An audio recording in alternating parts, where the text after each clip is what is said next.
What's up, dummies? Today we're about to react to the worst school field trip deaths ever. Look at this kid, bro. He got like a stop sign lodged into his face. Dude, these are gonna be crazy field trip deaths. If you've ever been on a field trip, this is gonna be a crazy video. Let's try not to get scared. On April 16th, 2014, students from Danwon High School in South Korea boarded the Sewol Ferry for a class trip to Jeju Island.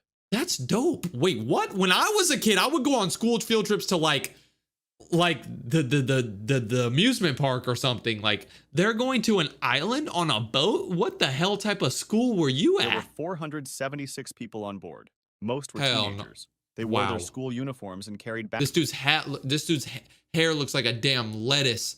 Oh my god, I need to stop making fun of them. I forgot this was deaths. Sorry, you still do look like lettuce, and that looks like ground beef, and that looks like a paper bag. Okay, I need to chill, bro. What am I? Others had snacks for the journey. They were excited. It was supposed to be a fun field trip. The ferry was 475 feet long. It had been modified to carry more passengers and cargo. The modifications made it less stable. But nobody told the students this. Around 8:48 a.m., the ferry was sailing through the Yellow Sea. The water was calm. Students were in the common areas. Some were eating breakfast. Others were taking selfies and posting on social media.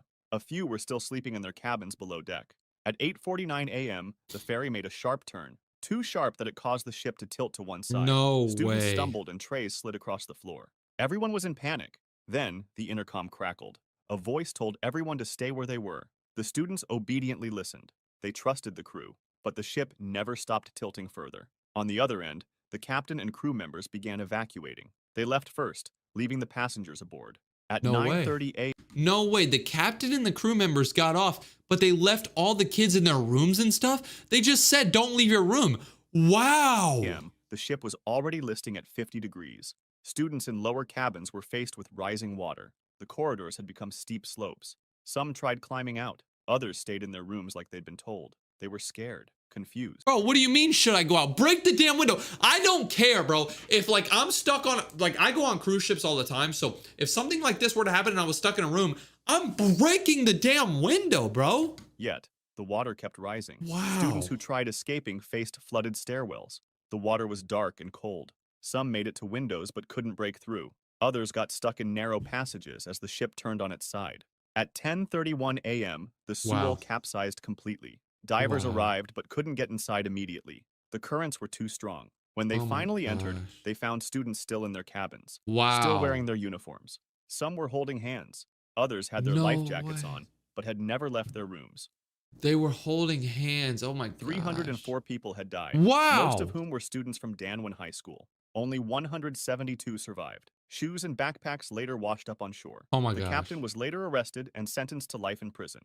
Wow, he got sentenced to life in prison because he freaking left while all the kids were still on board. Yeah, bro, that's messed up. You gotta make sure you get the people up. Wow, so they were planning on going to an island for their freaking school field trip. I mean, at least they didn't have to do homework that day, right? Mount Hood incident. On May 12th, 1986, 19 students and staff from Oregon Episcopal School gathered at Timberline Lodge on Mount Hood. That looks dope. Wow, that looks awesome. I wanna go there so bad. I love like a ski resort, like snowy vibe. That is awesome. We're there for base camp, a required outdoor education program. The students were excited. Most had never climbed a mountain before. The group included experienced climbers. Wait, this school did a field trip climbing a mountain? What the hell was wrong with my school, dude? We would go to like Chuck E. Cheese. And teachers. The weather forecast looked good. They planned to climb to the summit and back in one day. The morning was clear and cold. Students wore field jackets and carried backpacks. Some joked and laughed as they hiked. Others were quiet, focusing on the climb ahead. By afternoon, they'd reached higher elevations. The weather was still clear. Everything felt perfect. Then suddenly the conditions changed. Clouds rolled in fast. Wind speeds increased. Visibility dropped. What had been a clear mountain became a white wall of blowing snow. The group tried to descend, but the whiteout made navigation nearly impossible. They couldn't see more than a few feet ahead. The wind was so loud they had to shout to hear each other. The temperature was dropping. Students huddled together trying to stay warm. Some were already showing signs of hypothermia, shivering, confused, moving slowly. The leaders tried to radio for help, but the storm interfered with transmission. Their calls didn't get through. Night fell. The temperature dropped to 10 degrees Fahrenheit. Wind speeds hit 100 miles per hour. Oh my god. Students dug into the snow trying to create shelter. The storm lasted through the night. Students in light jackets faced brutal cold. Frostbite set in. Hypothermia took hold. Rescuers tried reaching them, but the storm was too severe. Helicopters couldn't fly. Ground teams couldn't move in the whiteout. By morning, the storm had passed. Rescue teams found the survivors first. Then they found the others. Bodies curled near rocks. Clothing became stiff with Wow. ice. Some students had been only yards from safety, but couldn't see through the storm. 9 Oh, that's crazy, bro. So some of them were right next to the house and right next to the lodge, but because it was so windy and snowy, they couldn't even see that they were so close. Oh my people gosh. died. 7 students and 9 2 adults. deaths. Oh They my froze to death gosh. on a school trip that was supposed to teach them outdoor skills. Wow. Nyanga bus tragedy. On Huh? August 3rd, 1991, students from St. Kilian's Mission School piled onto buses for a sports day trip at Regina Coeli School in Zimbabwe. It was a What the beautiful morning. hell? The kids were loud and excited. They'd spent the day competing in games, running races, playing football, and laughing with friends. Around 82 school children were on the buses heading home. They were Wow. tired but happy. Some had won medals. Others compared bruises from the day's activities. The Awesome. bus was full of chatter and singing. The route moved through the mountains near Nyanga, Wow. 180 miles southeast of Zimbabwe's capital, Harare. Beautiful scenery, sharp curves, steep drops. The bus was moving fast, too Ooh. fast for the winding roads. Some Uh-oh. students noticed. A few felt nervous as the bus swayed around corners. Teachers told the driver to slow down. He didn't listen. The bus approached another Really? curve. At that moment, the driver hit the brakes, but it was too late. The bus rolled off the road down the hillside. Oh my Students God. screamed. Bodies tumbled inside. Windows shattered. When it finally stopped, the wreckage was catastrophic. The bus had been torn apart. Bodies were scattered across the slope. Sports equipment lay everywhere. Survivors crawled out. Some were in shock. Others screamed for help. The smell of petrol filled the air. A few students tried helping their friends but couldn't move them. Too much blood. Too many injuries. Rescue took Oh, hours. The wow. crash site was a remote rural valley. There were limited emergency services. The Wow. accident claimed the lives of 89 people. Oh. 82 were school children. Kids who'd been celebrating just Oh. hours earlier are now gone because a driver wouldn't slow down. Wow. Alton bus incident. On Stupid. September 21st, 1989, students in Alton, Texas boarded their school bus in the morning. It was a regular day, junior and senior high school students heading to class. 81 students were on board. The bus traveled along Highway 336. The driver was familiar with the route. A few moments later, something tragic happened. At an intersection, a Dr. Pepper delivery truck approached from another What the direction. hell? The truck driver was supposed to stop, but he didn't stop. Suddenly, Oh. the truck slammed into the side of the bus at full speed. Oh my The impact was gosh. massive. Metal crunched. Glass exploded. Students were thrown from their seats. The bus veered off the road. It plunged into a water-filled caliche pit and began sinking immediately. Students were disoriented from the crash. They tried finding exits, but they couldn't find any because bodies were pressed together, blocking the exits. Within minutes, the water was already over their heads. The students held their breath. They tried swimming Hell toward the no. windows, but many couldn't break through. Others got trapped by seat frames and metal debris. Some students near the exits made it out. They surfaced gasping and watched in horror as the bus sank deeper. Rescuers arrived and dove into the murky water. They pulled students out one by one. Oh my Some were gosh. conscious. Most weren't. 21 students were recorded dead from the Oh my incident. God. Dead Sea tragedy. On October Wow. 25th, 2018, school children from Jordan arrived at Zarqa Mayan near the Dead Jordan? Sea for Like an Michael educational Jordan? trip. It was a popular spot. Hell. Hot springs, beautiful gorges, and rocky passages perfect for photos. That's The nice. morning was sunny and warm. Students explored the area. They took pictures and walked through narrow wadis. That looks These like were me. dry riverbeds carved through rock. But the students didn't know that wadis can become death traps in minutes. Around midday, students were posing for group photos in a narrow gorge. Teachers supervised. Everyone was relaxed, happy. Then someone heard a noise, What's a gonna sound happen? like distant thunder. Within minutes, it grew louder. Then a wall of brown water came roaring through the gorge. It was a flash flood moving at incredible speed. It was 6 feet high, carrying Wow. debris, rocks, branches, everything in its path. Students screamed and tried running, but there was nowhere to go. Oh my The gorge gosh. walls were too steep. The water was too fast. It hit them like a truck.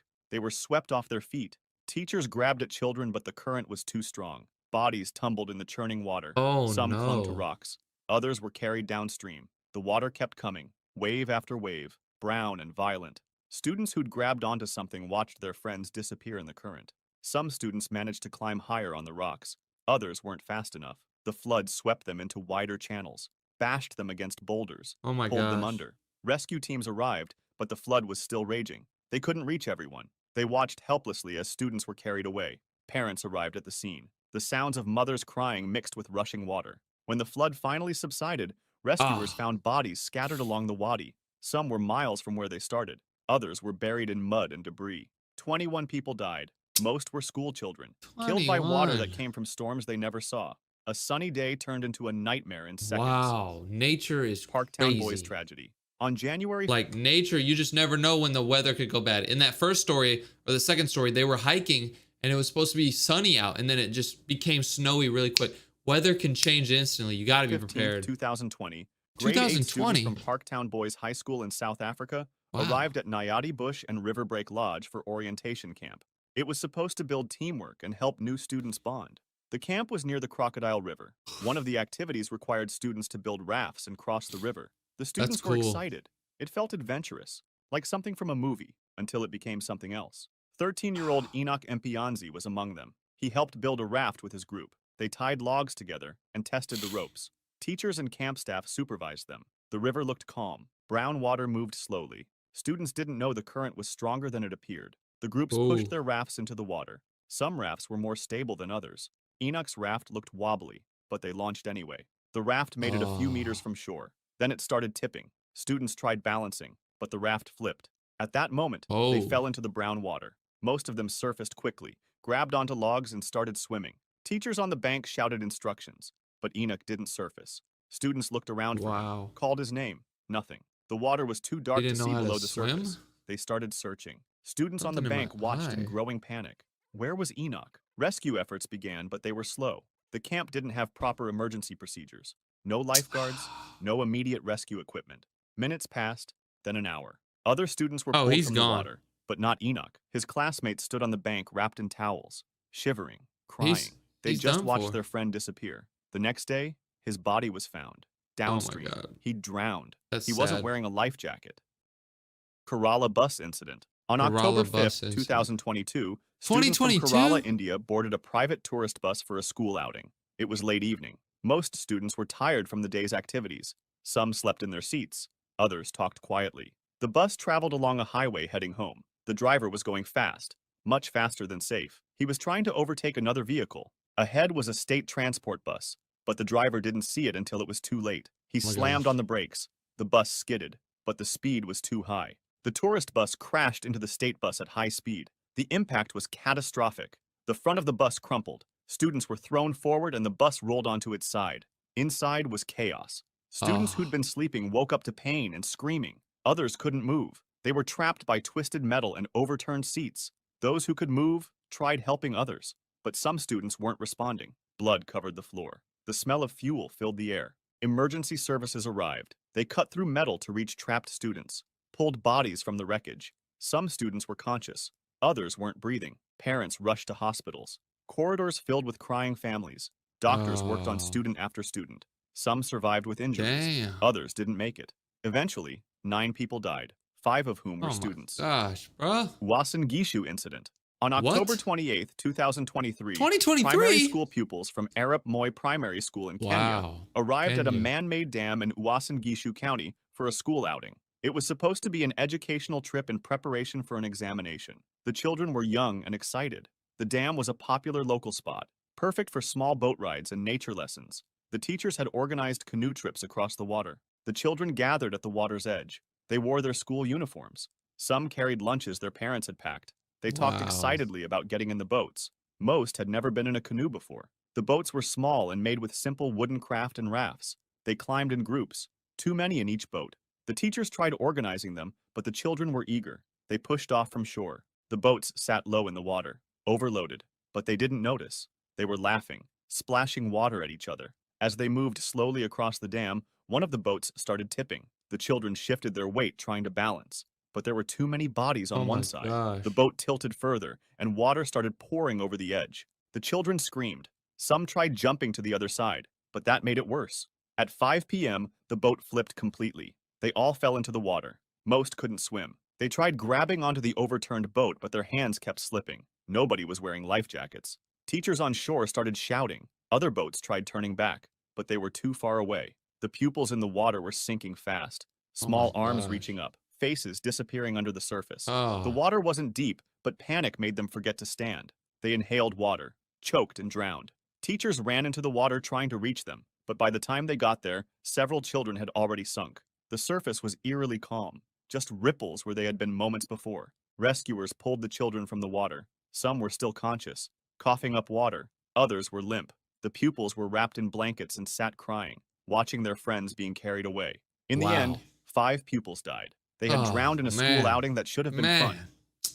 Lake Timiskaming Incident. Lake On June 11, Timiskaming. 1978, 27 students from 1978. St. John's School in Toronto set out on a canoeing expedition. The boys were between 12 and 13 years old. It was part of the school's mandatory outdoor education program, a character-building wilderness trip on Lake Timiskaming, about 217 miles north of Timiskaming. Ottawa. 4 teachers and staff went with them for supervision. They'd done this trip before. It was tradition. The boys paddled in groups. Multiple canoes spread across the lake. The water was calm at first. The boys were in good spirits. Some sang songs. Others competed to see who could paddle fastest. They were miles from shore when the weather suddenly changed. Dark clouds appeared on the horizon. The calm water turned choppy. Teachers recognized the danger. They signaled the canoes to Get head 'em, for shore, come but back, they get were 'em, too come far back. out. Before they Wow. could reach land, the storm hit. The boys paddled desperately, but the waves were too strong. In a moment, Wow. one canoe capsized, then another. The boys were thrown into the cold water. They tried swimming, but the waves kept pushing them under. Life jackets kept them afloat, but the Wow. water temperature was 39.2 degrees Fahrenheit. That's freezing An cold. average adult won't last beyond 40 minutes in it. Teachers in other canoes tried reaching the boys in the water, but the storm was too violent. Their own canoes were taking on water. Oh my Some gosh. started capsizing too. The storm lasted for hours. By the time it passed, rescue boats found survivors clinging to overturned canoes, shivering violently in shock. Others floated face down in life jackets. Their bodies had given up fighting the cold. 13 people died, 12 Wow, boys and 1 dude. teacher. They drowned and died from hypothermia on a school trip that was Freezing supposed to build cold character. water? This is crazy, bro. What's up, dummies? Today we're about to react to the worst deaths caused by pranks. Look at this, bro. This guy was doing a simple prank, pushing the girl's head into the birthday cake. We've always seen that before, but she ended up landing on the knife. Oh my God, we're gonna find out the craziest deaths that have happened by somebody just playing a simple prank. This is gonna be insane. Let's go. On December 21st, 2013, a drunken argument in Pottawatomie County, Oklahoma turned into one of the most... Wait, the atomic wedgie? Don't tell me somebody died from a wedgie. Dude, you can die from a wedgie? Dude, I knew that you could like get some really bad diarrhea from a crazy wedgie, but not dying. Okay, let's hear about this, bro. bizarre deaths ever recorded. Denver St. Clair, a 58-year-old man, had been drinking with his stepson, 33-year-old Brad Lee Davis. Wait, he's gonna give his stepson a wedgie? This just took a weird turn. Huh? The two had a complicated relationship marked by years of tension and resentment. That night, their conflict escalated. Davis Okay. grabbed his stepfather's underwear from behind. Okay, so it's even worse. The stepson is giving his stepfather a wedgie. This just keeps getting weirder, dude. And he ends up dying? I gotta see this. What started as a humiliating prank quickly became something far worse. He pulled the elastic waistband upward with violent force, stretching Jesus. it over St. Clair's head and down. Nah, bro, he stretched his underwear over his head. What type of underwear is that? Fruit of the Loom? This was what teenagers Huh? call an atomic wedgie, a schoolyard joke taken to its extreme limit. But Davis didn't stop pulling. The elastic band tightened around St. Clair's throat. What had been an act of anger and humiliation transformed into strangulation. Whoa. St. Clair couldn't breathe. He clawed at the fabric, digging into his neck, but the elastic was too tight, too deeply embedded in his skin. His airway closed. The medical examiner later confirmed that death took several minutes. St. Oh my Clair God. remained conscious as oxygen stopped reaching his... Dude, this dude died while having a crazy, insane wedgie, bro. Oh brain. my. His face turned red, then purple. Petechial hemorrhaging appeared in his eyes. Bro, why did the stepson not realize, like, oh, snap, I took it too far. Like, oh my God. Like, if he would have seen his face was turning like purple and brown and stuff, he should have been like, oh, snap, I gave him a crazy wedgie. Like, maybe he thought he pooped himself and then he put the wedgie over his face, so that's why his face was brown. Tiny blood vessels bursting from the pressure. He fought for air that wouldn't come. Davis stood watching as his stepfather suffocated. Are you By the time he serious? realized what he had done, it was too late. The underwear had become a ligature, cutting off blood flow to the brain and compressing the windpipe. St. Clair collapsed to the floor. When police arrived, they found the body still wearing the underwear wrapped around the neck. The Are elastic you waistband had left deep marks in the skin that Oh, that matched the scared me. pattern perfectly. The autopsy listed cause of death as asphyxiation by ligature my strangulation. God, bro. The weapon was a pair of underwear. Davis was arrested and later The convicted of weapon. first Oh my God. He murdered someone with a pair of underwear. That's the degree manslaughter. The Bigfoot hoaxer. The Bigfoot On August hoaxer. 26, 2012, Randy Tenley stood in the middle of U.S. Highway 93 near Kalispell, Montana. It was What the hell are you doing in the middle of the highway, bro? It's the middle of the night and you're standing in the highway. You're going to get ran over. What are you after dark. thinking? The 44-year-old wore a full military-style ghillie suit, a camouflage outfit covered in shaggy strips of fabric designed to make a person invisible in natural surroundings. His plan was simple. He wanted to create a Bigfoot sighting, to scare passing drivers and hopefully make the local news. His friends waited on the shoulder of the road, watching as Tenley positioned himself in the traffic lane. Cars approached in the darkness. The ghillie suit worked exactly as designed. Against the black pavement and night sky, Tenley was nearly impossible Nobody to see. saw He him. looked like a shadow, a vague shape that Camouflage. didn't register as human until it was too late. The first car came fast. The driver never saw him. There were no brake lights, no swerving, no attempt to stop. The vehicle struck Tenley at highway speed, Oh throwing my his body God. several feet down the road. The impact broke bones and caused severe trauma, but it wasn't immediately fatal. Did He the lay dude on just drive pavement, away? injured and unable to move. Seconds later, a second car approached. Oh! The driver had no warning, no time to react. The headlights illuminated Tenley's body only at the last moment. The car ran over him. This impact finished what the first had started. The crushing Oh my God, dude. The person just, I mean, dude, honestly, if I hit Bigfoot in a car, I'm still driving away. I'm not stopping for Bigfoot. force caused massive internal The hell? injuries. His chest cavity collapsed. Organs Oh my ruptured. Death gosh. came quickly after the second strike. His friends ran from the roadside screaming for Did his help. friends When get hit police too? arrived, they explained the Bigfoot no. hoax. Investigators found no skid marks from either vehicle. Both drivers never saw what they hit until impact. The ghillie suit had worked too well. Tenley died Wow. invisible on a dark Montana highway, killed by his own successful disguise. Wow. The deadly Wow. Ding Dong Ditch. Ding On January dong 19th, ditch? 2020. People died from ding dong ditching, bro. I hate to admit this, but I used to do this as a kid, bro. Ding dong ditching is basically, it's not a good thing to do, but you would go up to someone's house and ding, ding dong, ring their doorbell and then run away. And then they come out and they're like, hello? Who's there? And then they go inside and then you keep ding, like, bro, it's just messed up. Waste people time. But dude, somebody died by doing this?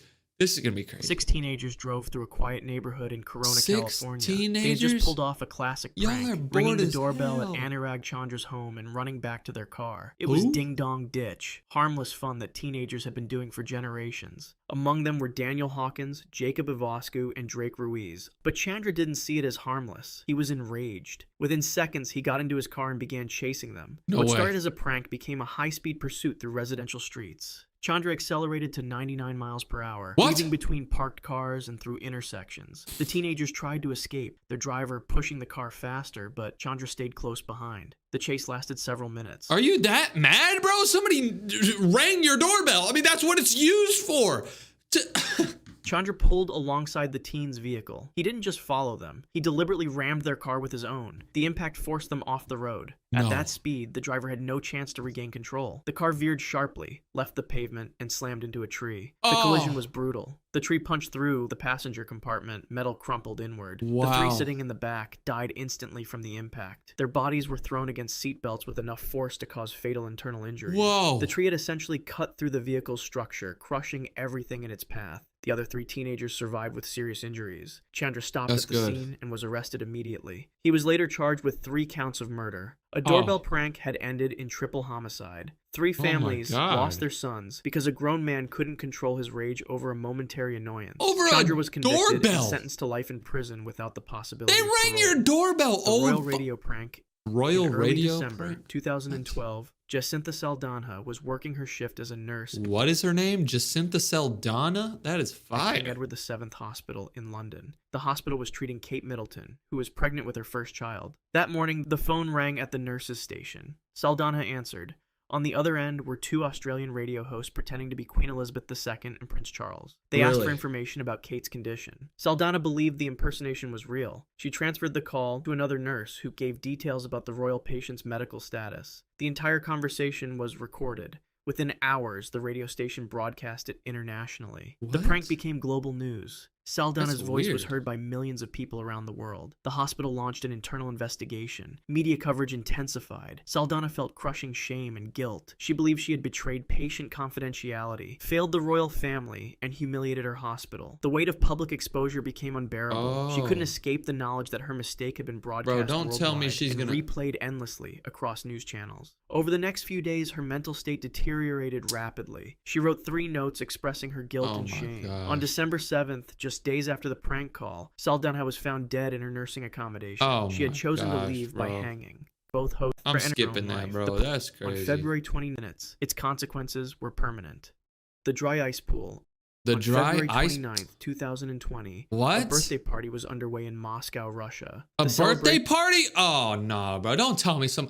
Is this gonna be the one where they push the face into the from the thumbnail? was for Katerina Didenko, a social media influencer with a large following. Her husband, 32-year-old Valentin Didenko, was among the guests gathered around an indoor swimming pool. Someone had planned a visual spectacle to make nice. the party memorable. They would dump dry ice into the pool to create a dramatic fog effect. Partygoers carried more than 60 pounds of dry ice to the pool's edge. They dumped it into the warm Wait, water. wouldn't that freeze the pool up and make people like? Because isn't dry ice like super cold? All at Wait, once. that's a the bad reaction was idea. immediate and spectacular. Thick white fog erupted from the pool, rolling across the surface and spilling onto the deck. Guests cheered and laughed. Several people, including Valentin, jumped into the pool to swim through the fog. But dry ice is frozen carbon dioxide. When it sublimates in warm water, it releases massive amounts of CO2 gas. Carbon dioxide is heavier Oh. than air. It sinks and displaces oxygen. The gas was invisible, odorless, and filled the indoor space rapidly. Oh, so that's what it would give it CO2. Oh, The swimmers in the pool suddenly couldn't breathe. There was no smoke, no visible danger, just the absence of oxygen where air should have been. Valentin and 2 others lost consciousness almost immediately. Their bodies went limp in the water. Other guests tried to help but began collapsing themselves as they entered the gas cloud. yeah, that's the thing. If you see people randomly just collapse and like, you just got to go away because there might be gas, bro. You can't try to help someone. Oh, Confusion spread through the room. People gasped for air that wasn't there. The decorative fog had become a suffocating blanket of carbon dioxide. Emergency responders arrived within minutes, but 3 people were already dead, including Valentin. Several others required Oh. hospitalization for asphyxiation. The autopsy confirmed carbon dioxide poisoning. Ekaterina had lost her Oh. husband at her own birthday party. A prank meant to create beautiful photographs had displaced all the oxygen in the room and killed 3 people. oh in my minutes. God. I bet they were taking videos and photos of like the smoke and stuff, and then they just passed out and died. Oh, Minutes. The initiation. Oh. Impalement. On June 6, 1892, Wilkins Rustin stood on a street in New Haven, Connecticut, 1892. Damn. How do we know this is true? surrounded by members of the Delta Kappa Epsilon fraternity at Yale University. The sophomore was undergoing initiation, a ritual that was common and largely unregulated in that era. His Oh, fraternity okay. So brother- he was trying to get into a frat. Basically, in colleges, if you want to join a fraternity, you got to do like an initiation. You got to like prove that you're actually like willing to like get into this frat. So like they might whip you or they might, like punch you in your face or something to show that you're really dedicated to this community. Others had prepared a test. Weird. They tied a blindfold tightly around his eyes. He could see nothing. They instructed him to run at full speed down the city street. Other members would watch and laugh. Rustin had no choice but to trust them. He began running, relying only on sound and the feeling of pavement under his feet. He sprinted blindly through the darkness, disoriented and unable to judge distance or direction. His fraternity brothers watched from the sidewalk as he gained speed. A horse-drawn carriage sat stationary Oh my on the street God. ahead. Rustin couldn't see it. He ran directly into the carriage at full force. A sharp wooden pole jutted from the vehicle's frame. The pole penetrated his abdomen. The impact drove it deep into his body, puncturing through his intestines and abdominal cavity. Rustin screamed. He was conscious, aware, impaled on the wooden shaft. His fraternity brothers rushed forward and removed the blindfold. They saw the pole extending through his body. He was taken immediately to medical care, The but pole doctors went in through his 1892 had limited ability to treat such injuries. The Oh. punctured intestines leaked bacteria into his abdominal cavity. Oh. Peritonitis developed, an infection spreading through his abdomen that 19th century medicine could not stop. Oh. Rustin endured 5 days of agony. Fever consumed him. The pain intensified as sepsis spread through his What the system. His body fudge, slowly bro? shut down from the infection. On June 11th, 1892, Wilkins Rustin died. A single moment of blindfolded running had resulted in a Blindfolded running sounds like the stupidest thing ever. Even if you were on a track, bro. I feel like if I was blindfold running, I would fall over. Like, your sight is very important. Have you ever seen a blind person sprinting? I don't think there's ever been a person who was blind who has ever sprinted in their life or even ran. If I saw a blind guy on a run, I'd be like, do you need some help, bro? That's kind of fire though. Who is the fastest blind person ever? I'm about to, hold on, we can pause this video. Hold on, I don't give a damn. Who was the fastest blind person ever? David Brown is widely recognized as the fastest blind person ever with a world record in the 100-meter sprint with 10.9 seconds. What the Yo, they got a video? I gotta see this. Hold on. This is literally not even what. Oh, we're on TikTok? Oh, so he has someone running with him. Holy cow, he's sprinting. Look at him. This is the blind one. Holy. So he has someone running with him holding his hand. Oh my gosh. This is fire. This is fire. This is actually fire. The person who runs with the blind person has to be fast like him too. That is dope. I did not even know that. Maybe we should react to some blind people in the next The video. Blindfolded Gorge. Speaking of blindfold, 14th, wait, what? 1873, Mortimer Leggett stood with other pledges near a railroad trestle in Ithaca, New York. He was pledging the Kappa Alpha Society. Okay, so this is another person who's trying to join a fraternity, and apparently they're going to make him blindfolded. What? Why did they always blindfold Cornell people? University. The fraternity had chosen a location known for its danger, a narrow railroad bridge that crossed high above a deep gorge. It was night. Members of the fraternity prepared their initiation. I have a feeling I know what's going to happen. They're going to put a blindfold on this guy and tell him to walk down the path. He's going to fall off and fall into the gorge and die. Ritual. They tied blindfolds around the eyes of each pledge, including Leggett. Complete darkness. The pledges were led onto the trestle and instructed to walk across. They could feel only the wooden railroad ties beneath their feet and empty space on either side. The bridge was narrow. One wrong step meant to fall into the gorge below. Yeah, one wrong step and you're dead. Why would you even do this? I don't give a damn how much I want to join this fraternity. Even if this was for $1 million, I'm not doing it. Like, money's not that important. Friends aren't that important. Like, you don't need anything except to just be alive. Like, what do you... Balance became difficult without vision. Fraternity members stood watching as the blindfolded pledges moved forward slowly, disoriented and terrified. Leggett stepped carefully, trying to find solid ground with each footfall. His sense of direction failed him. He misjudged where the edge was. His foot missed the tie and met only air. His body tipped sideways. He fell over the edge of the trestle. The blindfold remained tied around his eyes as he dropped. He fell through darkness he couldn't see, not knowing what was below or how far he would fall. The descent lasted several seconds.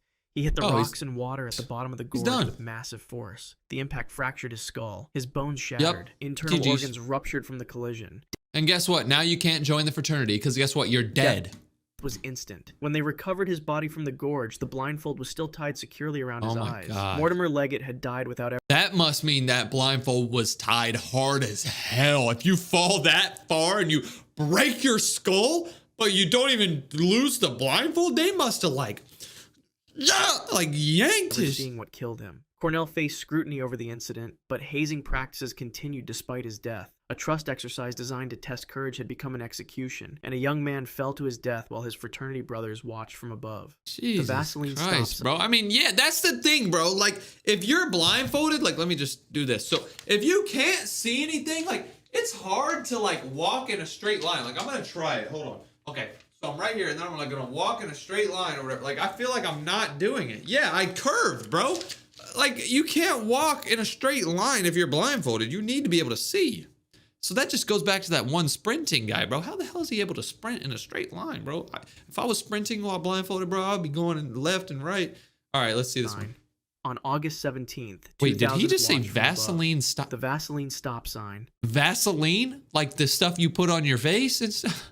On August 17th, 2011, two teenagers in rural Pickaway County, Ohio, decided to pull a prank on passing drivers. They took petroleum jelly and plastic wrap to a stop sign at a quiet intersection. Bro, what type of prank is that? They decided to pull a prank by eliminating a stop sign, which means people are going to be like, oh, there's no stop sign. They're going to drive and crash. What type of prank? Thickly across the sign's surface and wrapped it in clear plastic. At night, the sign became completely invisible. Drivers would approach the intersection with no warning to stop. The teens wanted to watch the confusion as cars rolled through. Watch the confusion? You mean watch the destruction? These guys, hopefully they go to jail. Let's see if they end up going to jail, bro.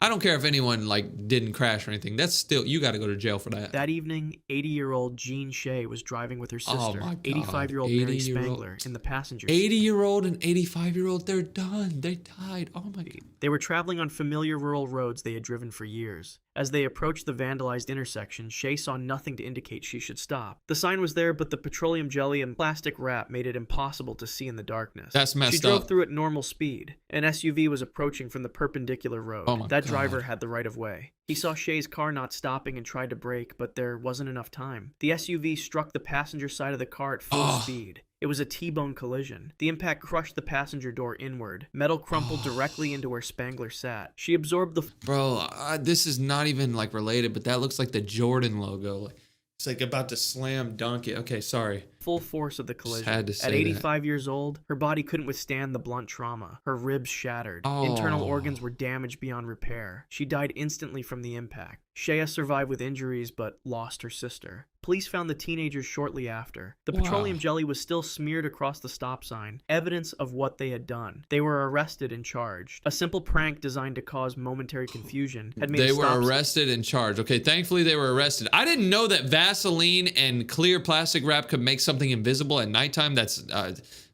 That's just messed up, bro. Rest in peace to these people. Don't play pranks on people, I guess.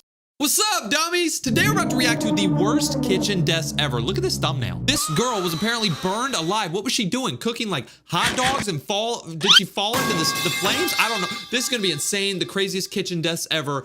Try not to get scared. Don't ever go into a kitchen after this video. What? Okay, let's watch. On June 11th, 2016, deep in fryer? the city of Enid, Oklahoma, a 26-year-old woman was working the late shift at a small restaurant. It was a normal Saturday night.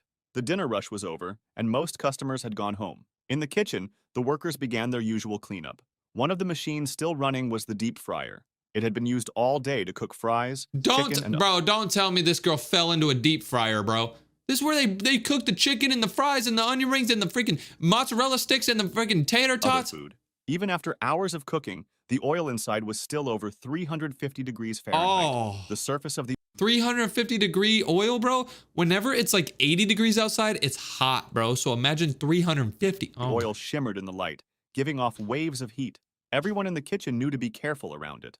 The worker had been mopping the floor and moving between stations. The floor was slick from grease and water, and in the rush to finish, safety was not the first thought on anyone's mind. As she walked past the fryer, her shoes lost their grip. In a single second, she slipped forward. There was no time to catch herself. She fell chest first into the fryer. The hot oil splashed over her arms, chest, and face. The Oh. pain was instant and overwhelming. Her scream filled the kitchen. Other workers dropped what they were doing and ran toward her. Two men grabbed her by the arms and pulled her back out, but the damage had already been done. Her skin was badly burned, clothes stuck to her body, and parts of her face had turned dark from the heat. Every movement caused more pain. An ambulance arrived within minutes. Oh. Paramedics wrapped her in wet cloths and rushed her to the hospital. She fell Doctors into a tried to deep stabilize her, fryer. but the burns were too severe. More than half of her body had been destroyed by the She oil. died? Her organs also began to fail from the trauma. Despite everything the doctors tried, she was pronounced dead shortly Oh my after g- arriving. bro. Later, investigators found that the kitchen floor had no anti-slip mats and the fryer had no guardrails. Wow. The gas stove incident. Gas On March stove 12th, incident. 2014, people in East Harlem, New York, woke up to an ordinary morning. Families were cooking breakfast in their apartments. Children were getting ready for school. In one of the kitchens, a gas stove had been leaking for hours. Nobody noticed the smell at first. Gas is dangerous because it fills a room quietly. If it builds up and a flame is lit, the whole space can explode in an instant. At Wow. 9:31 a.m., a spark from a stove set off the gas. The kitchen exploded like a bomb. Walls shook, windows shattered, and fire rushed through the building. Neighbors heard a roar and felt the ground move. Inside the apartment, there was no time to escape. The people closest to the kitchen died instantly from the blast.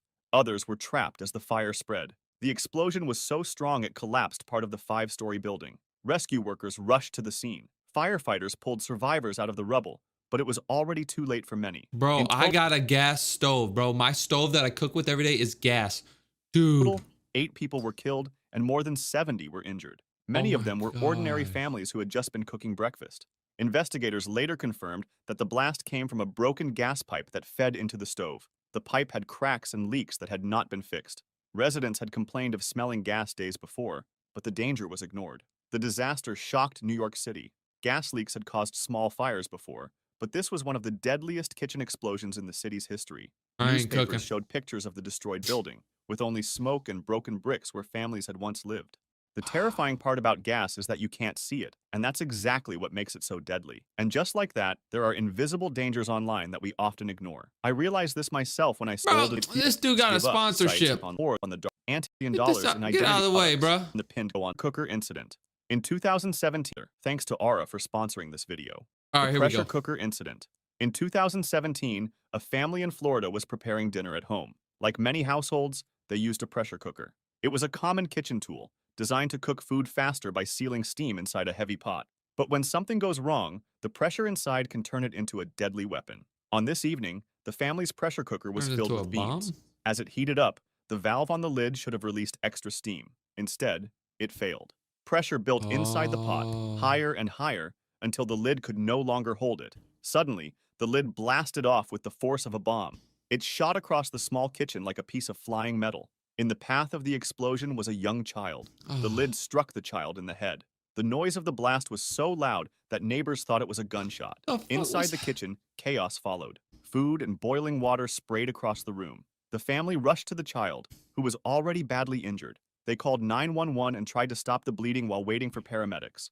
An ambulance arrived quickly. The child was rushed to the nearest hospital. Doctors worked through the night, but the head injury was too severe. The next day, the child was pronounced dead. Oh my The accident God. shocked the city. Local news Wow. reported it as a tragic reminder of the hidden danger in every home. Pressure cookers were supposed to be safe, but defective valves and worn-out seals had already been blamed in dozens of injuries and deaths across the Wow. United States.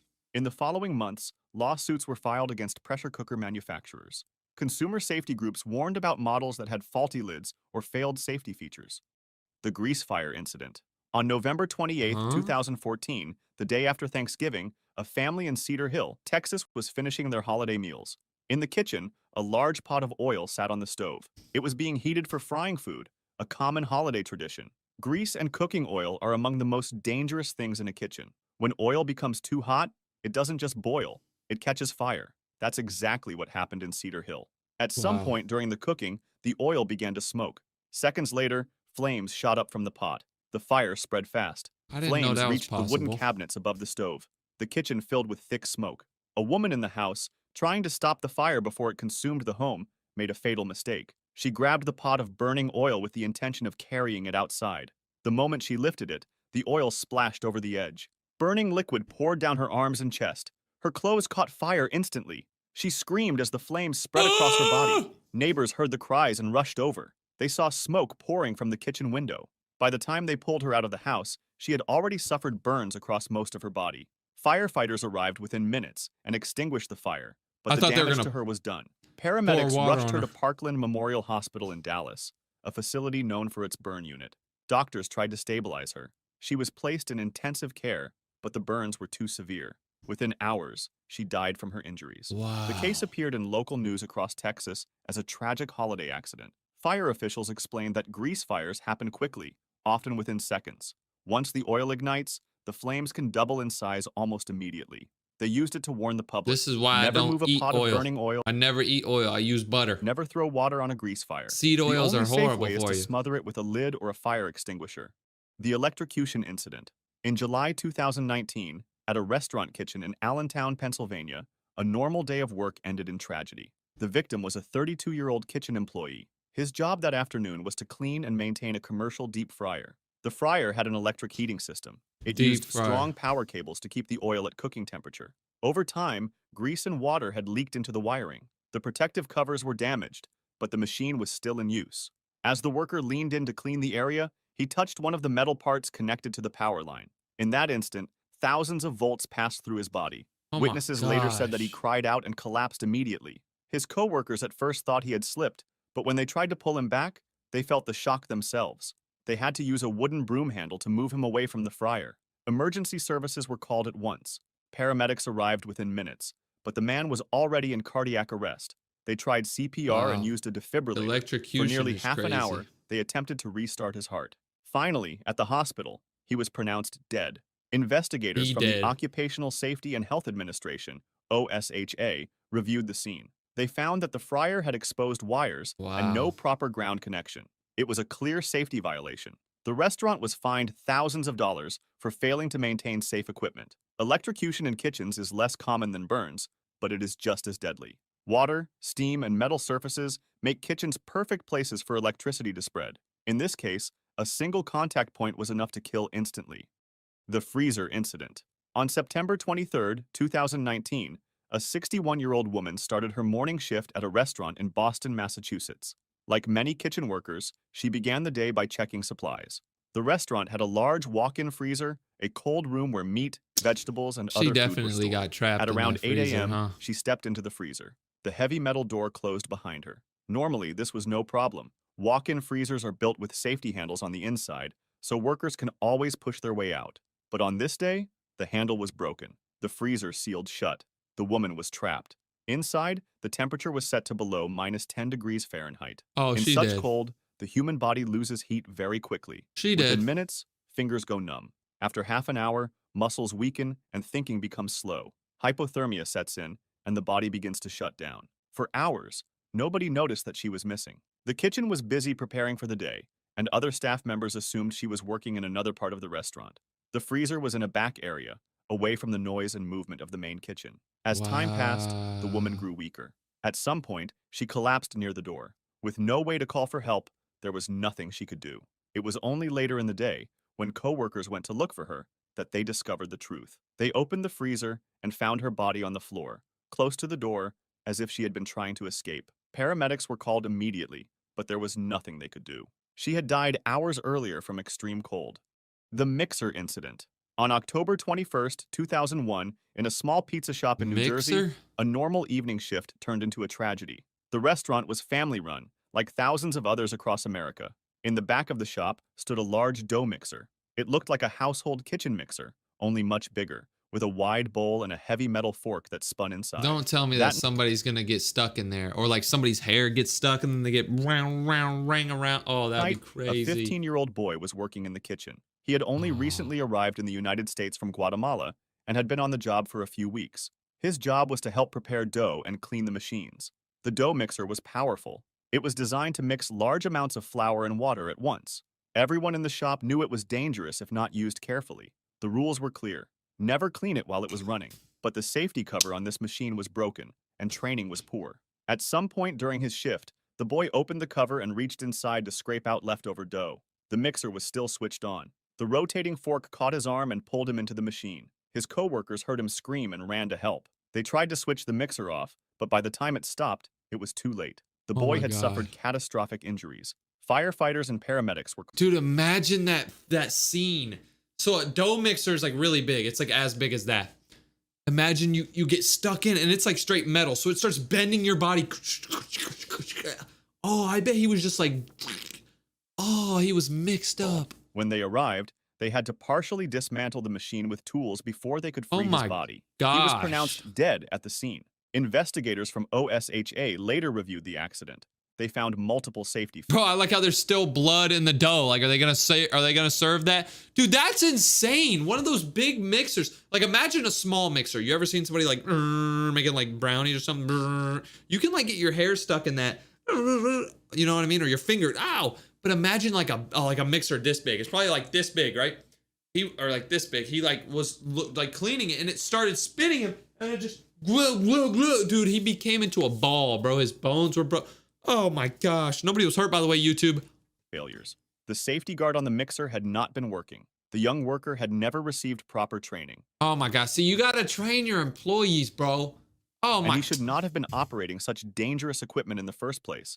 He was only 15 years old. The restaurant was fined, and the case was widely reported in New Jersey newspapers. Bro, be careful if y'all ever see a mixer. If you- If you enjoyed this video, like and subscribe. What's up, dummies? Today we're about to react to the worst live TV deaths ever. This video has 900,000 views. It's gonna show us a bunch of people who ended up dying on live TV. This is gonna be crazy. Look at this. This guy's bones are poking out of his. This is gonna be insane. Let's check this out. The Try not to comedian. die. On April 15th, 1984, Tommy Cooper, a 63-year-old What the comedian, hell is he walked wearing? onto the stage at Her Majesty's Theatre in London. 12 million people were watching live from home on Wow. ITV. Cooper was 12 Britain's million? favorite comedian, and he was known as the man who made magic tricks funny by getting them wrong. That evening, Cooper wore a red cloak as he prepared for his magic act. His assistant, Okay. Sandy Lawrence, helped him put on a red cloak. He thanked her. Little did he know that those would be his last words. As the Really? show proceeded, the audience was already laughing. Suddenly, he slumped backward against the curtain. His body twisted. His legs twitched. What? The audience roared with laughter. They thought it was part of the act. Dude, they thought he was trolling, but he was like, dying, but they were like, ha ha ha. That's Cooper crazy. was famous for physical comedy. This looked like another one of his brilliant gags. But behind the curtains, something was wrong. Cooper wasn't moving on cue. The routine was taking too long. Director Alistair McMillan realized immediately that something terrible had happened. He cut to an unscheduled commercial break, but they had to continue the show. Les Dennis and Dustin G were pushed onto the stage. They performed, while behind the curtains, people desperately tried to save Cooper's life. They tried to revive him, hitting his chest, trying CPR, but Cooper wasn't responding. CPR, that's that mouth-to-mouth stuff where you blow in someone like, that's nuts. He was later rushed to Westminster Hospital and was pronounced dead on arrival from a massive Wait. heart attack. Tommy Oh. Cooper died to roars of laughter, while 12 million people thought it was just another joke. Bro, that is actually crazy to think about. He was performing, like he was like a funny performer. And then he like, oh snap, I'm having a heart attack. Ah, and people were like, ha ha, ah, ha. Dude, imagine like dying, like, oh, it's not a joke. And everyone's like, ah, oh my God, that is a crazy incident. Wow. The Phoenix helicopter. All right, here's the On next July one. 27th, 2007, two news helicopters were covering a police chase in Phoenix, Arizona. The Huh. helicopters belonged to KNX-VTV and KTVK. Both stations were broadcasting the pursuit live. It was mid-afternoon, a routine chase, the kind that happens frequently in major cities. The suspect was fleeing in a stolen vehicle. Man, that old ass car, but why would you steal that old looking, man, that looks like a damn submarine. What Police the- were following. The helicopters circled above, filming for their respective stations, providing aerial coverage. KTVK's helicopter carried pilot Scott Bowerbank and photographer Jim Cox. Bro's last name is Bowerbank. KTVK's helicopter carried pilot Scott Bowerbank and What type of last name is Bowerbank? photographer Jim Cox. All right, that guy's last name KNX-VTV's is helicopter carried pilot Craig Smith and photographer Rick Krolak. All four were experienced professionals. They'd covered countless chases before. Around 12:46 p.m., the helicopters were over Steele Indian School Park in central Phoenix. The Indian chase School Park, bro. I've been there. I've actually been to Indian School Park, bro. What? I used to live in Arizona, if y'all don't know. was active below. Cameras were rolling. Then disaster struck. The helicopters collided in midair. Ah. The rotor blades hit each other. Metal tore. The aircraft spun out of control. Viewers watching at home saw the helicopters in frame during the chase coverage. Then suddenly, both helicopters plummeted to the ground. They crashed in the park below. One hit near trees. The other crashed nearby. All four men died instantly. The Oh, impacts not were catastrophic. Bowerbank. There were no survivors. Miraculously, nobody on the ground was hurt. Oof. The academic interview. All right, here's on the next September one. 12th, 2018, Professor Rita Jitendra appeared live on Rita Doordarshan's Jitendra. Good Morning J&K, an Indian television news channel. She was there to discuss political issues. Jitendra was a prominent academic and political analyst. She frequently appeared on news programs to provide expert commentary. The interview began Okay, I'm pretty sure she's gonna like die because look at her. I mean, he even drew her with a bunch of wrinkles. She's close to expiration. Jitendra sat in the studio discussing current events with the host. She was articulate, composed, answering questions thoughtfully. Then, mid-sentence, Jitendra stopped talking. Her expression changed. She tossed her head backward and gasped for air. The host immediately realized something was wrong and called for help. Cameras were still rolling, broadcasting live. Viewers watched as Oh my Jitendra struggled to gosh. breathe. She collapsed in her chair. Oh. Studio staff rushed over and called for medical assistance. Medics arrived quickly and rushed her to a nearby hospital. She'd suffered a massive cardiac arrest, Wow. but doctors couldn't save her. Rita Jitendra was pronounced dead shortly after arrival. The incident gosh. shocked India. A prominent academic had died live on television. See, that's the thing. Live on TV, she was just talking, saying like, "Yeah, I think we should." Oh my god. Middle of an that's interview crazy. while discussing ordinary political matters. All right, what's The the next Breakfast one? Show incident. Breakfast On November Show. 13th, 1986, 24-year-old Michael Lush was rehearsing for a stunt on the BBC television program The Late Late Breakfast Show. The show, hosted by Noel Edmonds, was famous for its dangerous live challenges Okay, performed by live members of the challenge public. TV Lush show. had volunteered to perform a stunt called Hang 'em High, which involved bungee jumping from a box suspended about 120 feet above the ground. It was no. supposed to be spectacular, daring, safe. During the Bad rehearsal, news. Lush Bad climbed into the news. metal box. The This box is was bad hoisted news. high into the air by a crane. He was secured to an elastic bungee cord by a carabiner clip fastened to an eye bolt inside the box. Crew members stood below, watching. Cameras were ready. Then came the He signal. was getting The box was released recorded. and Michael dropped. Suddenly, something went wrong. The clip detached from its Oh! mounting. The cord failed to stop his fall. He plunged 120 feet and struck the ground. The impact was catastrophic. He was killed instantly. The accident shocked Britain. The death of Michael Lush changed British television forever and ended the era of live, unregulated stunts. The sci-fi tragedy. Live on September TV. 20th, 1996, 27-year-old actor Kenneth Keith Stedman was filming an episode of the science fiction series Sliders near El Mirage Dry Lake, California. That The crew looks was shooting a cool. desert chase scene. Cameras rolled as Stedman drove a dune buggy across the barren expanse. It was a simple setup between takes. Then, out of nowhere, something went terribly wrong. The buggy hit uneven ground. It struck a hidden mound and flipped violently. The vehicle rolled over, throwing Whoa. Stedman from the seat before crushing him underneath. Crew Oh. members screamed for help. Paramedics were called immediately, racing across the desert floor. But by the time they reached him, it was Oh, too late. damn. Kenneth Keith Stedman was pronounced dead at a local hospital. Damn. The production was halted. The investigation confirmed it was a rollover accident. No explosions or pyrotechnics had occurred, just a tragic miscalculation. His death sent a jolt through Hollywood. It reminded everyone that even the simplest scene could turn fatal in an instant. The skiing disaster. On January 29, Ooh, I've never been 1994, skiing. Austrian ski champion Ulrike Meyer stood at the Ulrike top of Meyer. the Kandahar downhill course in Garmisch-Partenkirchen, Germany. What? Garmisch-Partenkirchen in Germany? Cameras What were the rolling for a fuck? live World Cup broadcast. Mayer was a 26-year-old, Live World fearless and Cup? focused. She was a two-time This is Super in the G World champion. Cup? That day, she adjusted her goggles. Everywhere fell silent. Just as the signal sounded, she pushed off. Her speed built instantly, about 62 miles per hour. Wow, She that's sliced fast. through the course, every movement precise.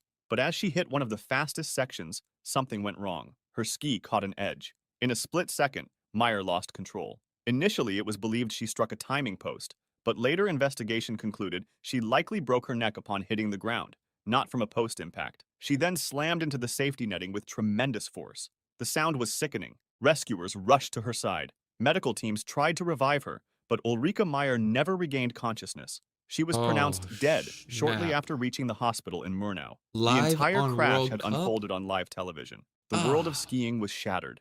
In the aftermath, officials redesigned courses, strengthened safety nets, and implemented stricter standards. Man, what the hell is a strengthened safety net gonna do? She slammed into the net going 100 miles per hour, bro. What? You gonna put a mattress on the other side so she just bounces off? Come But on, no bro. change could undo what the world had witnessed that day. A Wow. champion's final run, broadcast live She to was the millions. champion. The Challenger disaster. On January 28, 1986, the Space Shuttle Why do I feel like all these are happening in the 80s, bro? Why was this a time to die? Challenger was scheduled to launch from Kennedy Space Center in Florida. Orlando. It was the 25th shuttle mission. 7 astronauts were on board. The launch was special because one crew member was Krista McAuliffe, a teacher. She was the first civilian selected to go to space. Oh, don't tell me she was like, "Yay! I'm the first person, like first civilian ever to go to space with these guys." And then, Schools across America tuned in. Classrooms filled with students watching live. oh, she was a teacher, so her students were watching her go to space, like, "Yay!" And I bet, oh no, Everyone was excited, inspired. Space exploration was coming to their classrooms. It was a cold morning. Temperatures had dropped to 36 degrees the night before. Engineers expressed concerns about O-rings in the solid rocket boosters. Cold weather could compromise the seals, but the I decision don't was know made what to the hell proceed with that the launch. means. At 11:38 a.m., the countdown reached 0. The shuttle's engines ignited. Flames and smoke billowed. Challenger lifted off. It rose into the clear blue sky. Everything looked perfect. Students cheered in classrooms across the country. It was 73 seconds into the flight. Then, disaster struck. At approximately 11:39 a.m., Challenger exploded. Oh, A massive fireball erupted. For a moment, nobody understood what happened. The crowds at Kennedy Space Center stood in stunned silence. On television, commentators fell silent. The camera stayed on the smoke trail. I mean, The yeah. What would you say, bro? It's just like you're like, oh wow, boom. 7 astronauts were dead. Commander Dick Oh. Scobie, pilot Michael J. Huh? Smith, mission specialists Judith Resnick, Ellison Onizuka, and Ronald McNair, payload specialist Gregory Rest in peace to Jarvis, all of them. and teacher Krista McAuliffe. All Rest in gone in peace. an instant. The spacecraft fell for 2 minutes and 45 seconds, crashing into the Atlantic Ocean at over 200 miles per hour. The investigation revealed the O-rings had failed. just as engineers feared. And like that, Oh, a moment of hope turned into a moment of horror that defined a generation. The dude. superhero wrestler. On May 23rd, What? 1999, wrestler Owen Hart was scheduled to perform at the WWF's Over the Edge pay-per-view event in WWF. Kansas City, Missouri. Hart was performing as his alter ego, the Blue Blazer, a superhero character. The entrance was supposed to be spectacular. Hart would be lowered from the rafters on a cable, descend into the ring. The crowd would love it. Hart was 34 years old, an experienced wrestler, but he'd expressed concerns about the stunt to friends. He didn't like heights. He thought the harness looked unsafe, but it was part of the show, part of the performance. Around 8 p.m., Hart was hoisted into the rafters of Kemper Arena. He was 78 feet above the ring. Wow. Over 16,000 people were in attendance. 78 feet The is plan really was for Hart to tall. descend partway, then pretend the cable malfunctioned. He was attached to a quick-release harness, the kind used for quick escapes, but it was the wrong equipment for this stunt.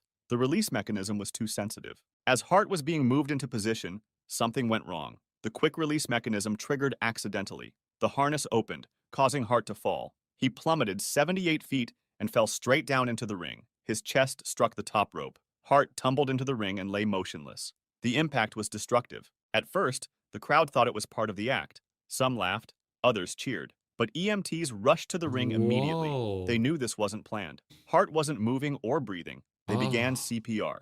That was when the fans knew that something terrible had happened. The festive atmosphere turned to shocked silence. Hart was placed on a stretcher. He was rushed to Truman Medical Center, but his aorta had been severed. He died from Oh. internal bleeding. He was pronounced dead at 8:20 p.m. Man, The reality Wow. show. On November 27th, 2019, that's actor recent. and model Godfrey Gao was filming the Chinese reality show Chase Me in Ningbo, Zhejiang Province. The show was a Huh? physically demanding competition. Contestants ran, chased each other, and completed challenges. Bro, this is like an adult version of Tag. Since when were they showing Tag on TV? It was exhausting work. They'd been filming since early in the day. Gao was 35 years old, a successful model and actor. He'd appeared in The Mortal Instruments, City of Bones. He was in excellent physical shape, athletic, healthy. Doesn't seem like it, bro. Where are the muscles Around 1 at, bro? a.m., after hours of filming, Gao was running a segment. He'd been going for hours. The production schedule was grueling. Participants got minimal rest between challenges. Suddenly, Gao slowed down. He put his hand to his head, looked unsteady. Then he collapsed, fell face first onto the floor. Oh. Cameras were still rolling. Other contestants Look at the friggin' camera guy. He's like, oh, should I record this or not? Is this good footage? rushed over. I mean, what do you At do in that first, situation? Some thought he was joking, but Gao wasn't moving. He wasn't responding. Production staff called for medical help. They tried to revive him, started CPR, but Gao remained unconscious. An ambulance was called, but it took time to arrive. He was rushed to the hospital, but Wow. he'd suffered sudden cardiac arrest. Despite efforts to save him, Gao was pronounced dead at 4 a.m. His death became a catalyst for change, a tragedy that exposed the dark side of reality television production, where the quest for dramatic content could literally cost lives. Morning news tragedy. Morning On August news. 26, 2015, reporter Allison Parker and cameraman Adam Ward were doing a routine morning live broadcast at Bridgewater Plaza near Smith Mountain Lake in Virginia. It was 6:45 a.m. Parker was interviewing Vicky Gardner about local tourism. The camera was live. People were watching at home over their morning coffee. Then suddenly, gunshots rang out. 8 Oh! rapid shots in rapid succession. Parker screamed and ran. The camera shook violently, fell, and the feed cut to black. Back in the studio, anchor Kimberly McBroom looked shocked, confused. She didn't know what had just happened. Ah! Neither did viewers. The shooter was Vester Lee Flanagan, a former WDBJ reporter who'd been fired from the station 2 years Ah. earlier. He'd harbored He's a resentment. hater. That morning, he'd approached the live broadcast with a gun. He shot Parker first, multiple times. She tried running but collapsed, then turned to Ward and shot him while filming. He also shot Vicky Gardner, who survived. After the attack, Flanagan fled and posted his own video to social media while driving. Some hours later, the police caught up with him. He took his own life during the chase. Allison Parker and Adam Ward died at the scene. Ah! The Cavett Show. On June 8, Huh? 1971, The Dick Cavett Show was filmed at ABC Studios in New York City. The guest list that day was impressive. Writers, thinkers, celebrities. Among them sat J.Y. Rodale, a 72-year-old publisher and founder of Organic Gardening magazine. He was a pioneer of the organic food movement. Rodale was cheerful, Same. lively, and proud of his work. During his interview, he spoke passionately about health, vitality, and the benefits of natural living. Oh, don't He tell joked me. that he would live to be 100. The audience laughed. Cavett smiled. Everything seemed perfectly ordinary. When his segment No. ended, Rodale stayed on stage as the next guest was introduced. The conversation continued. Cameras kept rolling. Then, without warning, something changed. Rodale leaned back in his chair. His head dropped. He stopped breathing. For a moment, the audience thought he was joking, maybe a part of the show's dry humor. But Cavett noticed something was wrong. He turned and saw Rodale motionless and eyes closed. At that moment, the laughter faded. Crew members rushed to his side. Medical staff tried to revive him, but J.I. Wow. Rodale was already gone. He had suffered a massive heart attack, dying instantly right there on the studio floor. Later, Dick Cavett described it as one of the most unthinkable moments of his career. This guy was just talking about how he was so healthy and he was going to live for 100 years and then he died a second later. This is insane, bro.